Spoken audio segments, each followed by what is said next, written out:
नमस्कार मंडळी, तुम्ही कशा आहात? तर तुम्ही चांगलेच असणार. तर आदित्यच्या शाळेमध्ये आनंद मेळावा आहे, तर त्यांनी म्हटलं मला, "मम्मी तू मला काहीतरी वेगळं करून दे."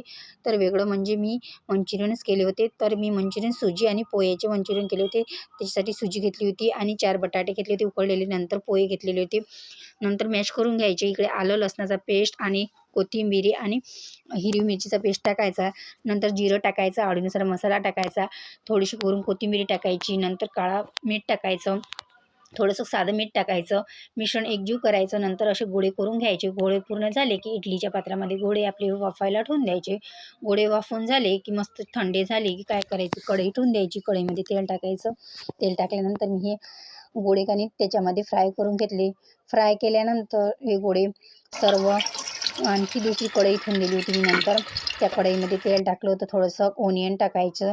ओनियन टाकले की त्याच्यामध्ये थोडंसं आलं टाकायचं. आलं टाकल्यानंतर मी त्याच्यामध्ये लसूण टाकला. नंतर थोडेसे कढीपत्ता टाकायचा. कढीपत्ता टाकल्यानंतर ग्रीन रेड चिली सॉस टाकले. नंतर त्याच्यामध्ये व्हिनेगर टाकायचं 2 चम्मच.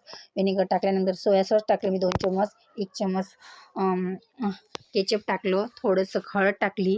हळद टाकल्यानंतर मस्त मिश्रण एकजीव करायचं. नंतर कॉर्नफ्लॉवर टाकलं मी. मग सुजीचे बॉल टाकायचे. नंतर मिश्रण करायचं. थोडंसं चवीनुसार मीठ टाकायचं. नंतर त्याच्यामध्ये थोडंसं आपला घरगुती मसाला टाकायचा आणि ग्रीन ओनियन टाकायचे.